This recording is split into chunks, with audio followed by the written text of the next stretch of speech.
All right, guys, here we are back with our weekly Foundation Capital live stream. We got Mitt back in the mix this week. All right, guys.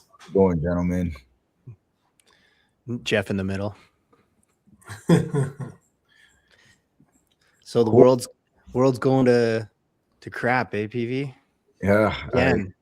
It is going again, just like it was last week. I feel like for the rest of our lives, as we keep doing these streams, like saying the world's going to crap is going to be like the normal part, seriously, or the regular part of the stream, which is hilarious.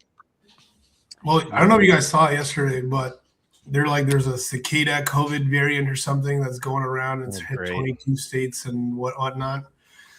And I think me and PV were on a call while we saw this, and I was just like, oh, well, are we ready for rates to get cut and money to start getting printed again? It's it's pretty crazy when you reflect back the kind of things we've been normalized to now, in our personal life, but also in the professional life as well, managing the portfolio and a lot of the crazy things we see. But it's a good transition to what we're seeing in the stock market and general assets, right? A lot of these headlines, it's created volatility, and stocks continue to keep climbing down week after week.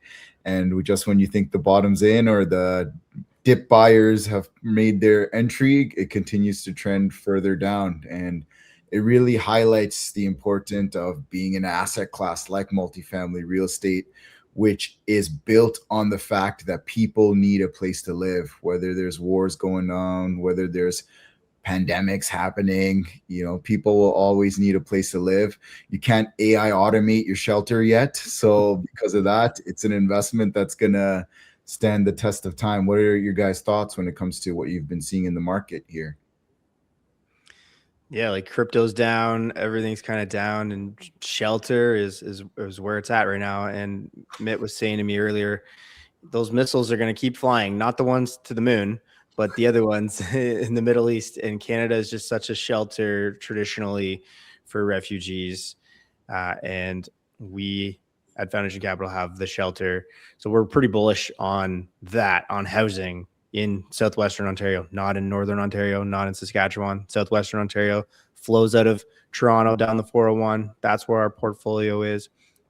As the world continues and continues and continues to go to crap, literally, like some people were saying, oh, I can't wait till 2030. I'm like, do you think after 2030 the world's going to go good? We're in for the haul now of always something going on in the world, probably due to social media, because you can see everything like right away versus it being hidden in the last 100 years. You've never really see it before, right? So it's at the forefront, and people are going to be escaping their countries, coming to Canada.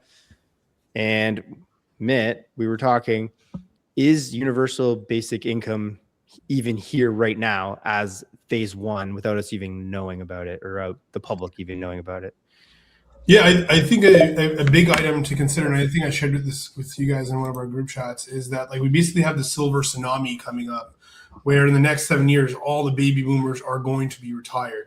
So when you look at the data and you see, okay, who in Canada is on ODSP, Ontario Works, EI, collecting CPP and all these things, right now the province is already at about 40% of the people who are on this. So it's not necessarily UBI, but that's a lot of the population that isn't necessarily working. And then now when you take out young kids and people who can't be working or ineligible to work, then that number gets even higher. So it's really, let's call it 30% of the population who's kind of moving the needle. But now as you're looking at that, you guys have probably seen like Oracle just like go through an email like 30,000 people yesterday. And that's just one of many layoffs that are stacking because people are reassessing their business. They're, a lot of hiring they did during COVID when they were remote and had the bloat around. They're looking at places to save. They're implementing AI technologies in parts of their business that can make sense. But in the same light, there's a lot of physical, like a lot of the AI stuff is fixing software and call it professional services areas. But a lot of the physical hardware, manual things are still not there yet. We don't have the autonomous robots that can, take care of a person, that can, fully get your vehicle from point A to point B. Self-driving will get there, but you still can't get the disabled person from the street into the vehicle just yet. So a lot of this taking the physical to be automated software bit is still going to be in works. It's still going to take some time. But unfortunately, the stock market's pretty volatile, because when Trump says, hey, we're going to de-escalate this thing, and then he says, oh, we're going to go hit them. And then Iran launches a bunch of missiles and hits Tel Aviv. You're like, oh shit, like it isn't happening. And we saw the market stock market kind of bump 2 to 3% of the S&P yesterday during the day.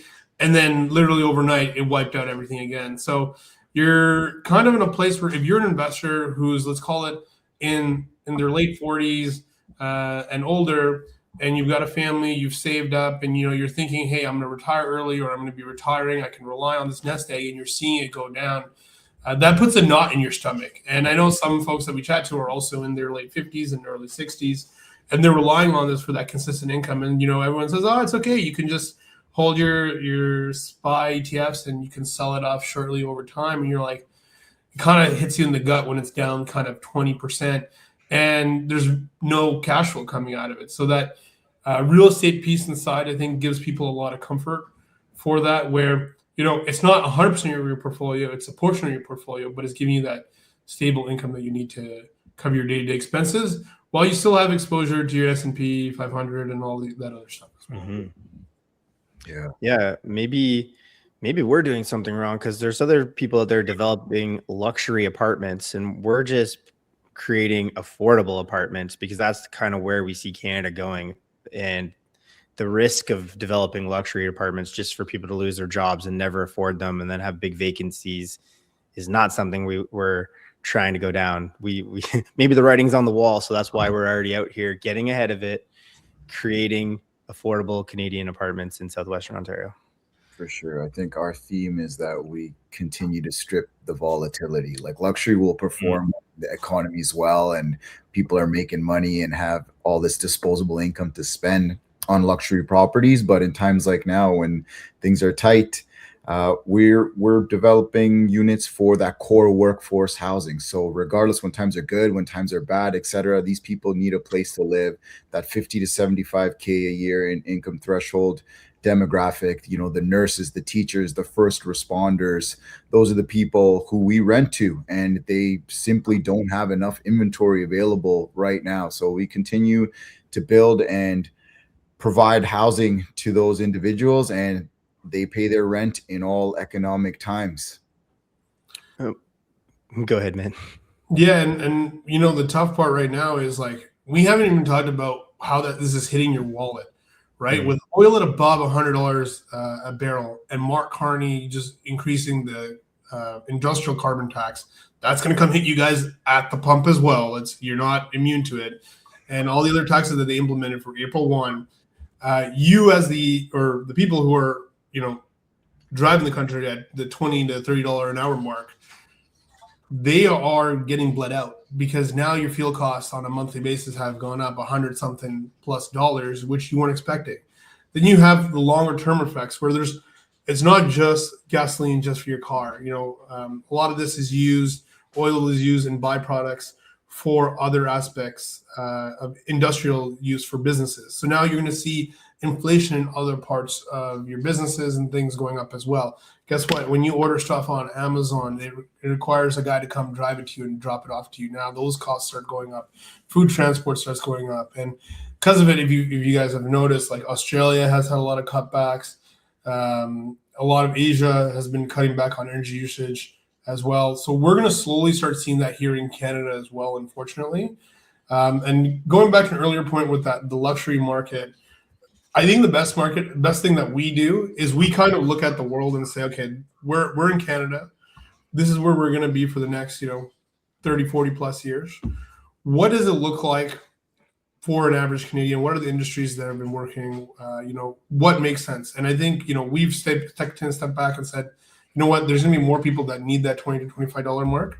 And the people buying the luxury or renting the luxury or buying the luxury are equal to, let's call it in Europe. No one's paying the 4,000 euro a month. That's really a local there. The person paying that is the guy from Abu Dhabi, or external person who's just coming there and living there for a few months who's already well off. The locals are being subjected to living in much smaller places. So it's kind of like the writing is already on the wall, and like there's already a plan of what systemically that's been occurring. And we're just trying to get ahead of it and provide that solution so that Canadians aren't left having to live in a basement. Mm-hmm. Yeah, some real life examples for you guys. Every time you see the calendar kind of be like on the 30th, the 31st, and then the 1st, that's probably move in, move out kind of a day.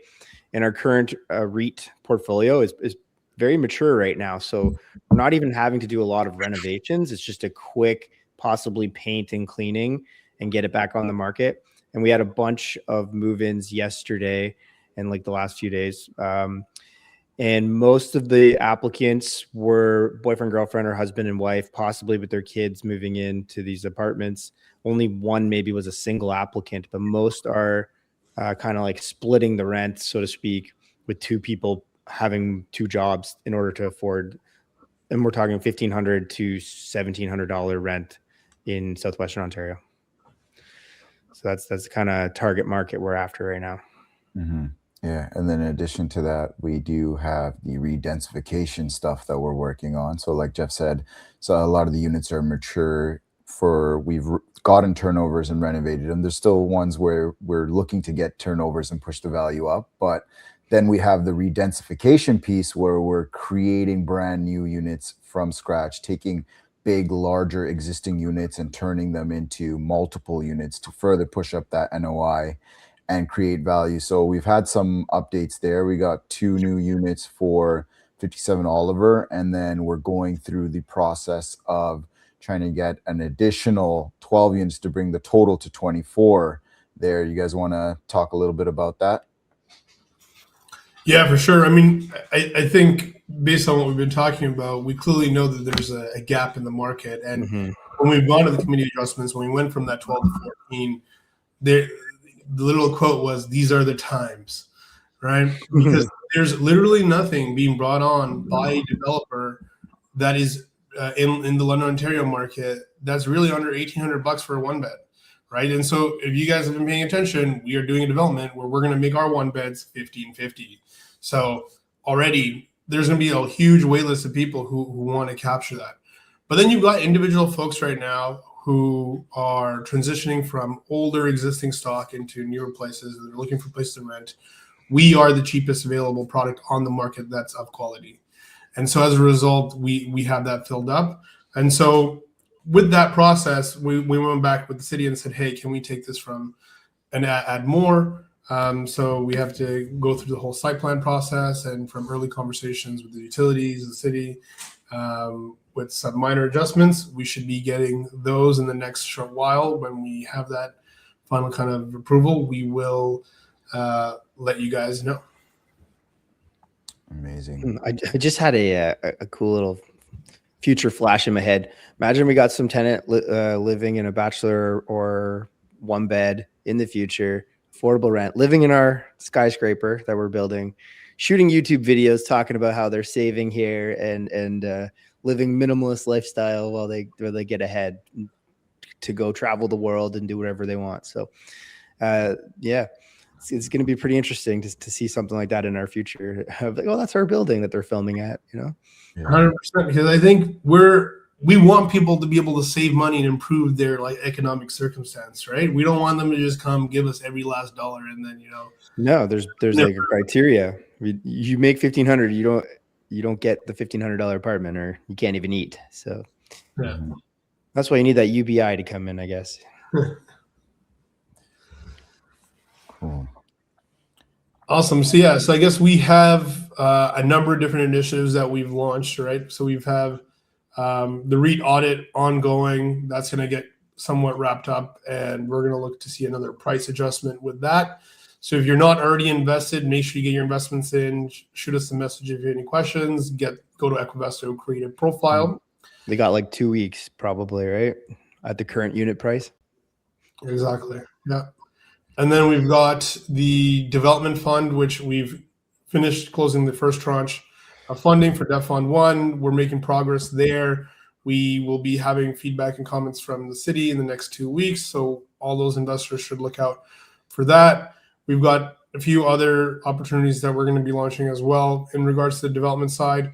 But if anybody has paid attention, by going to foundationcapital.ca, we've actually launched our affordable housing fund in conjunction with not-for-profits. This is if you're looking to be an impact investor. Obviously, from us being the boots on the ground, seeing how like the reality of what a lot of Canadians are facing, there's some people who won't even be able to afford that $1,200 to $1,500 rent. And so we're creating more affordable supply, working alongside these not-for-profits and other impact investors. If you're looking to be an impact investor, the return is lower. It's at 6%. However, you will be helping provide housing to those most vulnerable in our communities. And we're looking to contribute towards solving that as well through a combination of our existing stock and our new developments as well. Anything else, guys? No, I think you summarized it well, Mitt, and it offers the opportunity for us to provide more affordable units within existing developments and projects that we're going to be working on and rolling out. So very excited about that.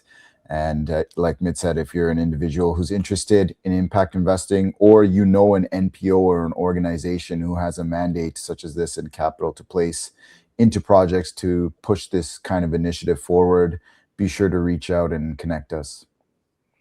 Yeah, and we'd love to hear from you guys. So drop comments below in this video or reply to the email list if you're on the newsletter. And yeah.